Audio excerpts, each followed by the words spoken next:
Hello प्यारे बच्चों, कैसे हैं आप? बच्चों, आज हम आपकी क्लास 7 की हिंदी की बुक का 5th चैप्टर रीड करेंगे। चैप्टर का नाम है मिठाई वाला।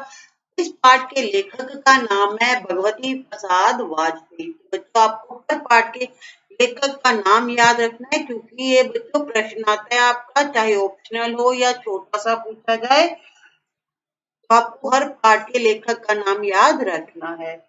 भगवती प्रसाद वाजपेयी द्वारा रचित इस कहानी में उस व्यक्ति का मर्मस्पर्शी वर्णन है जो खिलौने वाले, मुरली वाले और मिठाई वाले के रूप में बच्चों के बीच में आता है। उन्हें खिलौने, मुरली और मिठाई की गोलियां बेचकर खुशियां देता है और उनके बीच रहकर अपने दुख कम करने की कोशिश करता है। चलिए बच्चों, पाठ का पढ़ना शुरू करते हैं। मिठाई वाला। बहुत ही मीठे स्वरों के साथ वह गलियों में घूमता हुआ कहता, बच्चों को बहलाने वाला, खिलौने वाला। तो बच्चों, नाम यहाँ जरूर मिठाई वाला है, तो ये मिठाई वाला आदमी है। कभी ये खिलौने बेचता है, कभी मुरलियां बेचता है, कभी मिठाइयां बेचता है। क्यों बेचता है, तो इसका रीजन बच्चों हम चैप्टर के अंदर जानेंगे। तो बच्चों, बड़े ही मीठे मीठी बोली में गलियों में घूमता घूमता कहता है, बच्चों को बहलाने वाला, खिलौने वाला। इस अधूरे वाक्य को वह ऐसे विचित्र किंतु मादक मधुर ढंग से गाकर कहता है कि सुनने वाले एक बार अस्थिर हो उठे। तो उसकी जो आवाज है इतनी सुरीली है कि सुनने वाला वही रुक जाता है।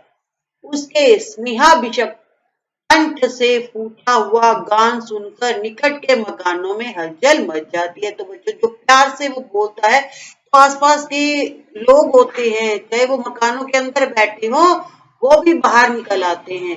छोटे छोटे बच्चों को अपनी गोद में लिए युवतियां चिकों को उठाकर छज्जों पर नीचे झांकने लगती हैं। तो जिनके बच्चे छोटे बच्चे होते हैं, बच्चों को तो बच्चों खिलौने पसंद होते हैं, मिठाइयां, मुरलियां पसंद होती हैं। तो जिनके बच्चे छोटे होते थे, वो अपने बच्चों को गोदी में लेकर, चिक होते हैं बच्चों जो दरवाजे के आगे लगाते हैं, ठीक है। एक तो पर्दा होता है, एक बच्चों चिक होता है, ठीक है, लकड़ी सी होती है। तो उसको उठाकर जो उनके छज्जे होते हैं, उनसे बाहर नीचे झांकने लगती है। गलियां और उनके अंतर्व्यापी छोटे छोटे उद्यानों में खेलते और इतलाते हुए बच्चों का झुंड उसे घेर लेता। गलियों में और बागों में बच्चे, जो बच्चे खेल रहे होते थे, वो बच्चों का झुंड बना लेते और उसे घेर लेते, मिठाई वाले को। और तब वह खिलौने वाला वहीं बैठकर खिलौनों की पेटी खोल देता। जितने भी उसके पास खिलौने थे, वहीं सारे निकाल के रख देता। बच्चे खिलौने देखकर पुलकित हो उठते, खुश हो उठते, प्रसन्न हो उठते। वे पैसे लाकर खिलौने का मोल भाव करने लगते। पूछते, इसका दाम क्या है? तो छोटे छोटे बच्चे तुतलाते हुए बोलते हैं कि इसका दाम क्या है? और इसका, और इचका। उसी तोतली आवाज में बोलते बच्चों की कितने का है। खिलौने वाला बच्चों को देखता और उन्हीं उनकी नन्ही नन्ही उंगलियों से पैसे ले लेता और बच्चे की इच्छा अनुसार उन्हें खिलौने दे देता। खिलौने लेकर फिर बच्चे उछलते कूदने लगते और तब खिलौने वाला उसी प्रकार गाकर कहता, बच्चों को बहलाने वाला, खिलौने वाला। सागर की हिलोरों की भांति उसका यह मादक गान गली भर के मकानों में इस ओर से उस ओर तक लहराता हुआ पहुंचता और खिलौने वाला आगे बढ़ जाता। तो बच्चों, फेरी वाला, खिलौने वाला गलियों में गा गा कर खिलौने बेचता था। राय विजय बहादुर के बच्चे भी एक दिन खिलौने लेकर घर आए। तो बच्चों, राय विजय बहादुर के बच्चे चुन्नू और मुन्नू थे। तो एक दिन वो बच्चे जो थे, वो खिलौने लेकर घर आए। वे दो बच्चे थे, चुन्नू और मुन्नू। चुन्नू जब खिलौने ले आया तो बोला, मेला गोला कैसा चुंदल है। मुन्नू बोला, ओल देखो देखो मेला कैसा चुंदल है। बच्चों तुतलाती हुई आवाज में अपने मम्मी पापा को बताते हैं कि देखो मेरा जो खिलौना है कितना सुंदर है। दोनों अपने हाथी घोड़े लेकर घर भर में उछलने लगे। इन बच्चों की माँ रोहिणी कुछ देर तक खड़े खड़े उनका खेल निरखती रही, उनको बच्चों देखती रही। अंत में दोनों बच्चों को बुलाकर उसने पूछा, अरे ओ चुन्नू मुन्नू, ये खिलौने तुमने कितने में लिए? मुन्नू बोला 2 पैसे में। खिलौने वाला दे गया है। अब रोनी सोचने लगी, इतने सस्ते कैसे दे गया है? तो खिलौने वो सस्ते देता था क्योंकि वो उसका जो मकसद था वो खिलौने बेचना नहीं था, मतलब आमदन करना नहीं था। वो बच्चों को सिर्फ खुशियां बांटना चाहता था, इसलिए वो पूरे जितने उसके लगते थे उतने में ही खिलौने दे जाता था, कमाता नहीं था उसमें। अब रोनी सोचने लगी कि इतने सस्ते वो कैसे दे गया, कैसे दे गया है यह तो वही जाने। खिलौने वाला ही जानता है कि वो सस्ते क्यों दे गया, लेकिन दे गया, ये तो गया ही है, इतना तो निश्चय है। एक जरा सी बात ठहरी, रोहिणी अपने काम में लग गई। फिर कभी उसे इस पर विचार करने की आवश्यकता भी भला क्यों पड़ी, तो बच्चों बात भूल गई वो। कुछ महीनों बाद, अब 6 महीने बाद, अब तो सीन है, नगर भर में 2-4 दिनों से एक मुरली वाले के आने का समाचार फैल गया। तो बच्चों पहले खिलौने बेचते थे उसने, मिठाई वाला ने। अब 6 महीने तक बच्चों वो आया नहीं। क्यों नहीं आया? क्योंकि वो अपने खिलौने अलग अलग जगहों पर बेचता था, तो उसे वापस आने में यहाँ 6 महीने लग गए। और 6 महीने बाद क्या हुआ कि हर गली में मुरली वाले की का समाचार फैल गया कि यहाँ मुरली बेचने वाला आया है। लोग कहने लगे, भाई वाह, मुरली बजाने में वह एक ही उस्ताद है, इतनी अच्छी बांसुरी बजाता है, मुरली बजाता है, मुरली बजाकर गाना सुनाकर वह मुरली बेचता भी है, सो भी 2-2 पैसे में। तो मुरली बेचता है बच्चों 2-2 पैसे में। तो बच्चों हमारे यहाँ भी गली में आता है बच्चों बांसुरी बजाने वाला, इतना बच्चों फिल्मी गाने सुनाता है बांसुरी से वो, ठीक है। तो इस तरह से ये मुरली वाला भी गाने सुना सुनाकर मुरली बेचता है। भला इसमें उसे क्या मिलता होगा? मेहनत भी तो नहीं आती होगी, भी इतनी सस्ती मुरली बेच रहा है वो सिर्फ 2-2 पैसे में। एक व्यक्ति ने पूछ लिया, कैसा है वह मुरली वाला? मैंने तो उसे देखा नहीं। उसको उत्तर मिला, उम्र तो उसकी अभी अधिक नहीं होगी, यही 30-32 का होगा। बच्चे जो मुरली वाले की उम्र है वो 30-32 साल की है। दुबला पतला गोरा युवक है, बीकानेरी रंगीन साफा पहनता है, वही तो नहीं जो पहले खिलौने बेचा करता था। तो उनको बच्चों उसके जो शरीर के हुलिये से पता चल गया कि ये हो सकता है वही आदमी हो जो पहले खिलौने बेचता था, अब मुरली बेचने लग गया। क्या वह पहले खिलौने भी बेचा करता था? हाँ, जो आकार प्रकार तुमने बताया उसी का वह भी था।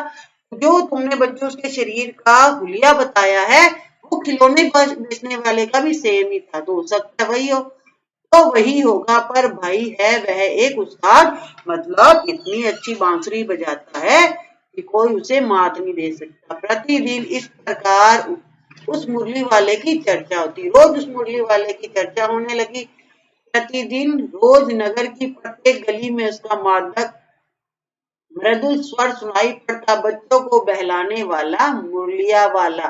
पहले क्या बोलता था बच्चों? बच्चों को बहलाने वाला, खिलौने वाला। अब उसके हाथ में मुरली है बेचने के लिए, तो वो गाकर कहता, बच्चों को बहलाने वाला मुरलिया वाला। रोहिणी ने भी मुरली वाले का वह स्वर सुना। रोहिणी आपको याद है ना, चुन्नू मुन्नू की मम्मी, ठीक है। तो रोहिणी को भी मुरली वाले की आवाज सुनाई दी। तुरंत ही उसे खिलौने वाले का स्मरण हो आया, खिलौने वाले की याद आ गई, क्योंकि वो भूल गई थी। 6 महीने हो गए, अचानक उसे उसकी याद आ गई। उसने मन ही मन कहा, खिलौने वाला भी इसी तरह गा गा कर खिलौने बेचा करता था। रोहिणी उठकर अपने पति विजय बाबू के पास गई, अपने पति के पास गई और बोली, जरा उस मुरली वाले को बुलाओ तो चुन्नू मुन्नू के लिए ले लूं। क्या पता यह फिर इधर आए ना आए। तो आपको पता ही ना बच्चों कि जो खिलौने वाला था 6 महीने बाद आया था, दोबारा नहीं आया था। तो रोहिणी को लगा कि आज इस गली में आया हुआ है, हो सकता है दोबारा ना आए, तो मैं क्यों ना ले लूं उसके लिए, अपने बच्चों के लिए मुरली। तो अपने पति से बोली कि मुरली वाले को बुला लो। वे भी जान पड़ता है पार्क में खेलने निकल गए हैं। विजय बाबू एक समाचार पत्र पढ़ रहे थे। उसी तरह उसे लिए हुए वे दरवाजे पर आकर मुरली वाले से बोले, क्यों भाई, किस तरह देते हो मुरली?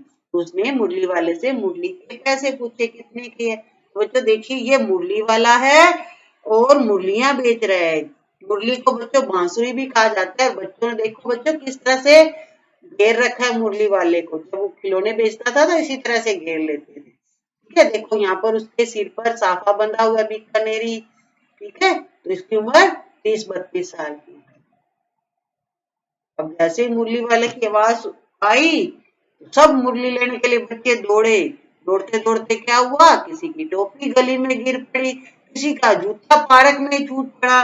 तो जैसे ही मुरली वाले की आवाज आई, जो गली में खेल रहा था, पार्क में खेल रहा था, सब भागे। भागते भागते टोपी किसी की गिर गई, किसी का जूता ही रह गया पार्क में, और किसी की चोथनी यानी पजामा ही ढीली होकर लटक गई। इस तरह दौड़ते हाँफते बच्चे भागते भागते आए, तो उनको उनकी सांस फूल गई।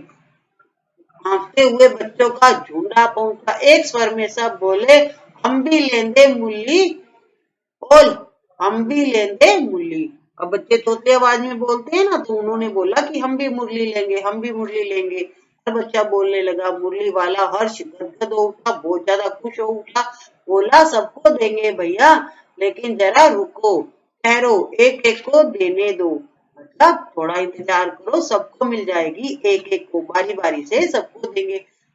अभी इतनी जल्दी हम कहीं लौट थोड़ी जाएंगे, अभी तो हम यही हैं, जल्दी से नहीं जाएंगे, बेचने तो आए ही हैं। और है भी इस समय मेरे पास एक तो नहीं, पूरी 57 मुरलियां हैं, तो इनको मुझे बेचकर ही जाना है। हाँ बाबूजी, क्या पूछा आपने? अब विजय बाबू को बोलते चुन्नू मुन्नू के पापा को मुरली वाले ने कहा कि बाबूजी आपने क्या पूछा, कितने में दी? दी तो वैसे 3-3 पैसे के हिसाब से है, पर आपको 2-2 पैसे में ही दूंगा। विजय बाबू भीतर बाहर दोनों रूपों में मुस्कुरा दिए। विजय बाबू को थोड़ी सी हंसी आ गई, मन ही मन वो कहने लगे, कैसा है, देता सबको इसी भाव में है, पर मुझ पर उल्टा एहसान लाद रहा है। मतलब कि देगा तो सबको 2-2 पैसे में, लेकिन मुझे सुनाकर कह रहा है कि है तो 3-3 पैसे की, आपको 2 पैसे की दूंगा, भी ग्राहक खुश हो जाए। वो जो हमारे यहाँ भी ऐसा होता है, हो सकता है आपके यहाँ भी ऐसा हो, जब हम कोई गली में सब्जी लेते हैं, तो सब्जी का रेट होगा 25 रुपए, तो हमें बोलेगा कि सबको यही बोलेगा कि है तो 30 रुपए की, आपको देंगे 25 रुपए की, ताकि ग्राहक खुश हो जाए भी हमें घटा कर दे रहा है। ठीक है, तो इसी तरह से मुरली वाले ने कहा, तो लेखक और विजय बाबू को हंसी आ गई कि सबको इसी रेट से देगा, लेकिन हम पर क्या करते हैं, ऐसे बताकर एहसान करते कि आपको सस्ता लगा रहे हैं। फिर बोले, तुम लोगों की झूठ बोलने की आदत होती है। तो विजय बाबू ने मुरली वाले को बोला कि तुम तो झूठ बोलते हो, देते होंगे सभी को 2-2 पैसे में, पर एहसान का बोझा मेरे ऊपर लाद रहे हो, मतलब सस्ती बताकर हम पर एहसान कर रहे हो। अब मुरली वाला एकदम अप्रतिभ हो उठा और बोला, क्या बोला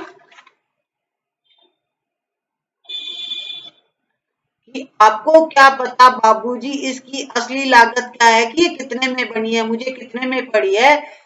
यह तो ग्राहकों का दस्तूर होता है कि दुकानदार चाहे हानि उठाकर चीज क्यों ना बेचे, पर ग्राहक यही समझते हैं कि दुकानदार मुझे लूट रहा है। तो ग्राहक तो इसमें मुरली वाला कहता है कि दुकानदार को हमेशा यही लगता है कि चाहे वो ग्राहक को सस्ती क्यों ना दे दे, लेकिन ग्राहक को हमेशा यही लगता है कि दुकानदार उसे लूट रहा है, महंगी लगा रहा है। आप भला काहे को विश्वास करेंगे, लेकिन सच पूछिए तो बाबूजी, असली दाम 2 ही पैसा है, कि इसकी जो लागत है वो 2 पैसे की है। मुझे ये 2 पैसे में ही मिली है, आप कहीं से 2 पैसे में ये मुरली नहीं पा सकते। मैंने तो पूरी 1000 बनवाई थी, तब मुझे इस भाव में पड़ी है। विजय बाबू बोले, अच्छा, मुझे ज्यादा वक्त नहीं, जल्दी से 2 ठो निकाल दो। लेखक ने विजय बाबू ने कहा मुरली वाले को कि जल्दी से मुझे दे दो, मेरे पास ज्यादा टाइम नहीं। 2 मुरलियां लेकर विजय बाबू फिर मकान के भीतर पहुंच गए, मकान के अंदर चले गए। मुरली वाला देर तक उन बच्चों के झुंड में मुरलियां बेचता रहा। उसके पास कई रंग की मुरलियां थी, बच्चे जो रंग पसंद करते मुरली वाला उसी रंग की मुरली निकाल देता। यह बड़ी अच्छी मुरली है, तुम यही ले लो बाबू, राजा बाबू, तुम्हारे लायक तो बस यह है। तो बच्चों को बहलाकर देता कि तुम ये ले लो, हाँ भैया तुमको वही देंगे, ले लो, तुमको वैसी ना चाहिए, तो बच्चों की पसंद के अनुसार मुरली वाला उनको मुरली दे रहा था। यह नारंगी रंग की, अच्छा वही लो, ले आए पैसे, अच्छा ये लो तुम्हारे लिए मैंने पहले से ही निकाल रखी थी, तुमको पैसे नहीं मिले। तो ये सब बातें मुरली वाला बच्चों से कर रहा है, ठीक है। तुमने अम्मा से ठीक तरह मांगे न होंगे, तो एक बच्चे को पैसे नहीं मिले। तो मुरली वाले ने कहा तुमने अपनी मम्मी से ठीक तरह से पैसे नहीं मांगे होंगे। धोती पकड़कर पैरों में लिपट कर अम्मा से पैसे मांगे जाते हैं। बाबू हाँ फिर जाओ, अब की बार मिल जाएंगे। दुअन्नी है तो क्या हुआ, ये लो पैसे वापस लो। जिसने ज्यादा पैसे दिए तो उसको पैसे वापस कर दिए, जो बचे थे। ठीक हो गया ना हिसाब, मिल गए पैसे। देखो मैंने तरकीब बताई। अच्छा अब तो किसी को नहीं लेना है। तो जिस बच्चे को जो पैसे नहीं मिले थे, तो मुरली वाले ने कहा कि दोबारा जाके मम्मी से लाड से मांगो तो मम्मी दे देगी। तो ले आया पैसे और मुरली ले ली। सब ले चुके, तुम्हारी माँ के पास पैसे नहीं है, अच्छा तुम भी ले लो। और जिस बच्चे के पास पैसे नहीं थे बच्चों, उसको भी दे दी मुरली वाले ने। अच्छा तो अब मैं चलता हूँ। इस तरह से मुरली वाले ने अपनी मुरलियां बेची और वहां से चल पड़ा। इस तरह मुरली वाला फिर आगे बढ़ गया। अब बच्चों तीसरा पार्ट शुरू होता है। आज अपने मकान में बैठी रोहिणी मुरली वाले की सारी बातें सुनती रही। तो मुरली वाला बच्चों से किस तरह से बातें कर रहा था। रोहिणी चुन्नू मुन्नू की मम्मी सारी बातें उनकी सुन रही थी। आज भी उसने अनुभव किया, बच्चों के साथ इतने प्यार से बातें करने वाला फेरी वाला पहले कभी नहीं आया। मतलब कि दुकानदार, मतलब कि सामान बेचने वाले तो बहुत आते हैं, लेकिन बच्चों के साथ जो प्रेम प्यार से इस तरह से सामान को बेचता है वो पहले कभी नहीं आया। फिर वह सौदा भी कैसा सस्ता बेचता है, जो भी सामान बेचता है बहुत सस्ता बेचता है। रोहिणी सोच रही थी ये बातें। भला आदमी जान पड़ता है, समय की बात है, जो बेचारा इस तरह मारा मारा फिरता है। पेट जो ना कराए सो थोड़ा, मतलब इस पेट के लिए हम बच्चों सब कुछ करते हैं। तो ये सब बातें रोहिणी मन में सोच रही है। इस तरह मुरली वाले का क्षीण स्वर दूसरी गली से सुनाई पड़ा। अब उसकी आवाज बच्चों धीरे होगी, क्यों? क्योंकि वो वहां से चला गया। जैसे जैसे आगे बढ़ता गया उसकी आवाज आनी बंद हो गई। रोहिणी बच्चों को बहलाने वाला मुरलिया वाला। रोहिणी से सुनकर मन ही मन कहने लगी, और स्वर कैसा मीठा है इसका, कितना मीठा बोलता है। बहुत दिनों तक रोहिणी को मुरली वाले का वह मीठा स्वर और उसकी बच्चों के प्रति वे स्नेह सिक्त बातें याद आती रही। कई दिनों तक रोहिणी उस मुरली वाले को याद करती रही। महीने के महीने आए और चले गए, बहुत टाइम बीत गया, मुरली वाला उधर कभी नहीं आया।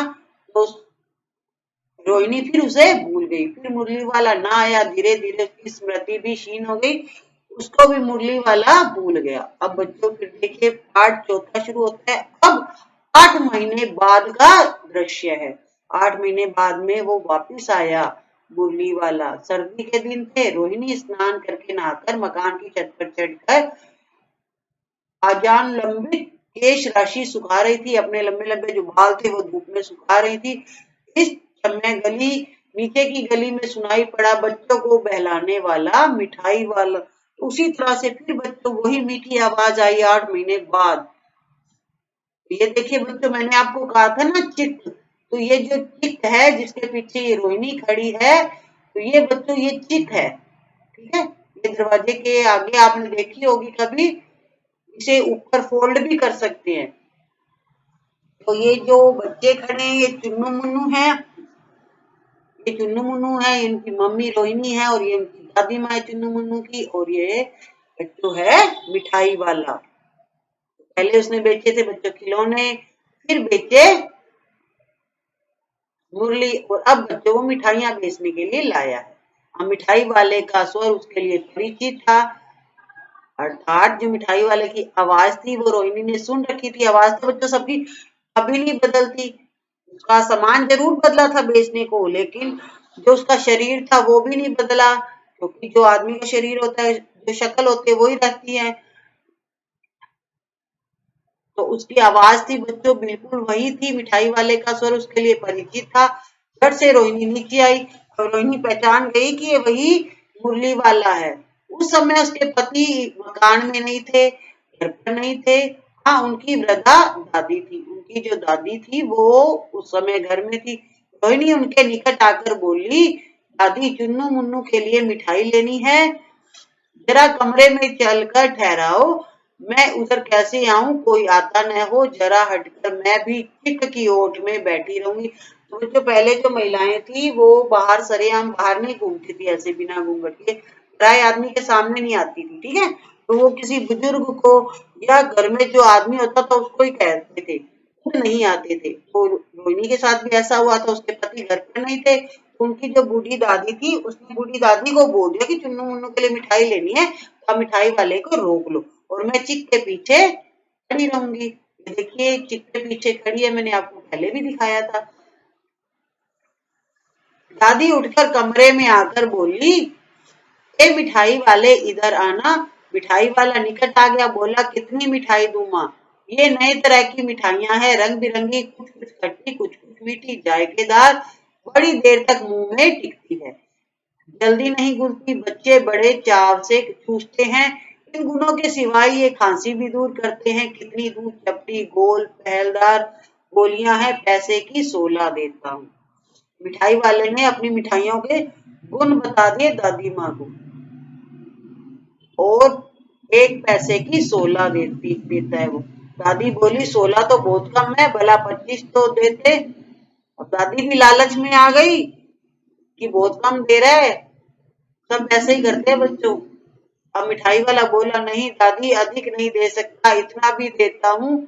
यह अब मैं तुम्हें क्या, खैर मैं अधिक नहीं मैं दे सकूंगा, पैसे की 16 ही दूंगा, ज्यादा नहीं दे सकता। रोहिणी दादी के पास ही थी, पीछे चिक के खड़ी थी, बोली दादी फिर भी काफी सस्ता दे रहा है, 4 पैसे की ले लो, यह पैसे रहे।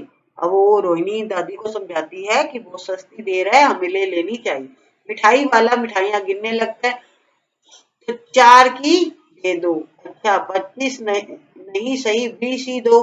अरे हाँ मैं बूढ़ी हुई, मोल भाव अब मुझसे ज्यादा करना नहीं आता। अब दादी कह रही है 25 नहीं देते, 20 तो दे दो कम से कम, मुझे मोल भाव नहीं करना, मैं तो बूढ़ी हूँ। कहते हुए दादी के पोपले मुंह से जरा सी मुस्कुराहट फूट उठी। वो तो जिनके जो गाल अंदर से, बुजुर्गों के गाल अंदर से पिचक जाते हैं, तो दादी माँ बुजुर्ग थी तो उनके भी जो अंदर मुंह में दांत नहीं थे तो मुंह पिचक गया था, और मुस्कुराने भी लगी कि कहीं मेरा दाव चल जाए और 16 के बजाय मुझे 20 मिल जाए। रोहिणी ने दादी से कहा, दादी इससे पूछो तुम इस शहर में और कभी भी आए हो या पहली बार आए हो? रोहिणी को पता तो था कि ये वही आदमी है मुरली वाला, फिर भी वो उससे जानना चाहती थी कि वो इस शहर में पहले पहली बार आए हैं या पहले भी कभी आए हैं। तो उसने खुद तो नहीं पूछा स्पष्ट, और दादी माँ से पूछवाया, यहाँ के निवासी तो नहीं, तो तुम नहीं हो, यहाँ के रहने वाले तो नहीं हो? दादी के इस कथन को दोहराने की चेष्टा की ही थी कि मिठाई वाले ने उत्तर दिया। अब दादी उससे पूछती, रोहिणी की आवाज तो मिठाई वाले तक पहुंच चुकी थी, तो उसने खुद भी जवाब दिया, पहली बार नहीं और भी कई बार आ चुका हूँ। रोहिणी चिक की आड़ से ही बोली, पहले यही मिठाई बेचते हुए आए थे या कोई और चीज लेकर आए थे? मिठाई वाला हर्ष, संशय और विस्मयादि भावों में डूबकर बोला। उसे खुशी भी हुई, थोड़ा संशय भी हुआ और विस्मय मतलब आश्चर्य भी हुआ, और बोला इससे पहले मुरली लेकर आया था और उससे भी पहले खिलौने लेकर आया था। अब रोहिणी का अनुमान ठीक निकला कि ये आदमी तो वही है, मिठाई मुरली वाला, खिलौने वाला। अब तो वह उससे और भी कुछ पूछने के लिए अस्थिर हो उठी, वो और भी जानकारी पाना चाहती थी उससे। वह बोली, इन व्यवसायों में तुम्हें क्या मिलता होगा जो तुम ये हर बार नए नए चीजें बेचने आते हो और बेचते भी सस्ते हो, तो तुम्हें इससे क्या मिलता होगा? तो वो आदमी बोला, मिठाई वाला बोला, मिलता भला क्या है, यही खाने भर को मिल जाता है, मतलब रोटी मिल जाती है खाने को, कभी नहीं भी मिलता है, तो इतना सस्ता बेचता है कि कभी तो रोटी मिल जाती है और कभी नहीं भी मिलती है। पर हाँ संतोष, धीरज और कभी कभी असीम सुख जरूर मिलता है, और यही मैं चाहता भी हूँ। इन सबको बेचकर, सस्ता बेचकर मुझे आत्म संतुष्टि मिलती है, मेरा मन खुश हो जाता है। सो कैसे, वह भी बताओ। अब रोहिणी ने पूछा कि तुम्हें संतोष कैसे मिलता है? अब व्यर्थ उन बातों की क्यों चर्चा करूं, उन्हें आप जानने ही दो। तो मिठाई वाले ने कहा कि आप इन बातों को छोड़ो, रहने दो, आप जानकर क्या करोगे? आप उन बातों को सुनकर आपको दुख ही होगा। अगर मैं आपको अपनी कहानी सुनाता हूँ तो आपको दुख होगा। जब इतना बताया है तब और भी बता दो, मैं बहुत उत्सुक हूँ। अब रोहिणी मिठाई वाले से बोली कि तुमने इतना तो बता ही दिया, पूरी बात बता दो, मैं जानने के लिए उतारू हूँ। तुम्हारा हर्जा न होगा, तुम्हें कोई नुकसान नहीं होगा, मिठाई मैं और भी ले लूंगी, तुम्हें कोई नुकसान नहीं होगा, मैं मिठाई और खरीद लूंगी। अतिशय गंभीरता के साथ मिठाई वाले ने कहा। अब मिठाई वाले ने थोड़ा गंभीर होते हुए कहा, वो अपनी कहानी सुना रहा है कि मैं भी अपने नगर का एक प्रतिष्ठित आदमी था, एक नामी आदमी था, मेरा बहुत नाम था। मकान, व्यवसाय, गाड़ी घोड़े, नौकर चाकर सभी कुछ था। तो मैं एक शहर का अमीर आदमी था, मेरे पास सब कुछ था, नौकर चाकर, स्त्री थी, पत्नी थी, छोटे छोटे दो बच्चे भी थे। मेरा वह सोने का संसार, मेरा एक अच्छा परिवार था जिसमें दो बच्चे थे और पत्नी भी थी, और घर में सब सुविधा थी। बाहर संपत्ति का वैभव था, भीतर संसारिक सुख था। स्त्री सुंदरी थी, मेरी प्राण थी, मतलब मेरी जो पत्नी थी बहुत सुंदर थी और मुझे बहुत प्यारी थी। बच्चे ऐसे सुंदर थे जैसे सोने के सजीव खिलौने। हम बच्चों की भी तारीफ कर रहे हैं कि उसके जो बच्चे थे बहुत ज्यादा सुंदर थे। उनकी अटखेलियों के मारे घर में कोलाहल मचा रहता था, शोर मचा रहता था, समय की गति। लेकिन किस्मत को यह सब मंजूर नहीं था कि जो मेरा ये सुख सुविधाएं थी, मेरा जो परिवार था, ईश्वर को मंजूर नहीं था। विधाता की लीला, अब कोई भी नहीं है। मेरा जो परिवार था वो टूट गया है, अब मेरे पास कोई भी नहीं है, ना मेरी पत्नी है, ना मेरे बच्चे हैं। दादी प्राण निकाले नहीं निकले, इसलिए अपने उन बच्चों की खोज में निकला हूँ कि जो उसके बच्चे थे, उसकी पत्नी थी, वो कहीं गुम हो गए हैं। हो सकता है कोई भूकंप आया हो, उसमें खत्म हो गए हो, या कुछ और उनके साथ दुर्घटना हुई हो, तो उसका जो परिवार था वो गुम हो गया। अब वो कहता है कि उन्हीं बच्चों को ढूंढता हुआ गली गली घूम रहा हूँ कि शायद कहीं मेरे बच्चे मुझे मिल जाए, मेरा परिवार मुझे मिल जाए। वे सब अंत में होंगे तो यहीं कहीं, मतलब मैं जहाँ थोड़े टाइम कहीं घूमता हूँ, थोड़े टाइम कहीं घूमता हूँ, तो इतने समय बाद क्यों आता है? क्योंकि वो जगह जगह घूमता है कि वो कहीं उसके बच्चा, उसका परिवार मिल जाए उसे। आखिर कहीं न जन्मे ही होंगे। उस तरह रहता, घुल घुल कर मरता, इस तरह सुख संतोष के साथ मरूंगा कि मेरे बच्चे नहीं, चलो किसी और के बच्चों को खुश कर देता हूँ, उनके साथ थोड़ा सा हंसी मजाक कर लेता हूँ। इस तरह के जीवन में कभी कभी अपने उन बच्चों की एक झलक सी मिल जाती है। इन बच्चों में मुझे मेरे बच्चों की शक्ल दिखती है। ऐसा जान पड़ता है जैसे वे इन्हीं में उछल कूद कर हंस खेल रहे हैं। पैसों की कमी थोड़ी है, आपकी दया से पैसे तो काफी हैं, जो नहीं है इस तरह उसी को पा जाता हूँ। रोहिणी ने अब मिठाई वाले की ओर देखा, उसकी आंखें आंसुओं से भर है। मिठाई वाला बच्चों अपनी कहानी सुना रहा था, उसकी दुख भरी कहानी सुनाते सुनाते उसकी आंखों से आंसू आ गए, उसे अपने परिवार की याद आ गई। इसी समय चुन्नू मुन्नू आ गए, रोहिणी से लिपट कर उसका आंचल पकड़ बोले, अम्मा मिठाई मुझसे लो। यह कहकर तत्काल कागज की दो पुड़ियां मिठाइयों से भरी मिठाई वाले ने चुन्नू मुन्नू को दे दी। रोहिणी ने भीतर से पैसे फेंक दिए। मिठाई वाले ने पेटी उठाई और कहा, अब इस बार ये पैसे न लूंगा। पहले तो वो कह रहा था ना कि एक पैसे की 16 दूंगा, लेकिन कहानी सुनाने के बाद मिठाई वाले ने जो चुन्नू मुन्नू को मिठाई दी थी उनके पैसे नहीं लिए, पैसे लेने से मना कर दिए। दादी बोली, अरे अरे न न, अपने पैसे लिए जा भाई, पैसे लेकर जा, हम ऐसे मिठाई नहीं लेंगे। तब तक आगे फिर सुनाई पड़ा, मिठाई वाला वहां से बिना पैसे लिए चला गया और फिर मिठाई बेचने लगा। उसी प्रकार मीठे स्वर में, मादक मृदु स्वर में बोला, बच्चों को बहलाने वाला मिठाई वाला। तो बच्चों, इस पाठ के लेखक का नाम मैंने स्टार्टिंग में बता दिया था, भगवती प्रसाद वाजपेयी। तो नेक्स्ट वीडियो में बच्चों हम इससे करेंगे क्वेश्चन आंसर। तब तक आप बच्चों इस पाठ को पढ़कर रखिएगा, और जो प्रश्न उत्तर होंगे इन्हीं पाठ के अंदर से ही हमें मिलेंगे। तो आपके जितने भी सब्जेक्ट है, संस्कृत पंजाबी समेत, अगर आप संस्कृत के स्टूडेंट हैं तो आपके लिए संस्कृत की वीडियो अवेलेबल है, अगर आप पंजाबी के स्टूडेंट हैं तो आपके लिए पंजाबी के भी अवेलेबल है। बाकी जो कॉमन सब्जेक्ट हैं सबके लिए उस पर तो वीडियो बन ही रहे हैं। तो बच्चों, आपको हर सुविधा यहाँ लर्न विद भरत अरोड़ा पर मिलेगी। ओनली आपको सर्च करना है लर्न विद भरत अरोड़ा। आपकी प्लेलिस्ट बनी हुई है, आपके हर सब्जेक्ट की प्लेलिस्ट बनी हुई है, तो आपको कोई प्रॉब्लम नहीं आएगी। आप प्लेलिस्ट से अपने वीडियोस को सर्च कर सकते हैं। Thank you, have a nice day.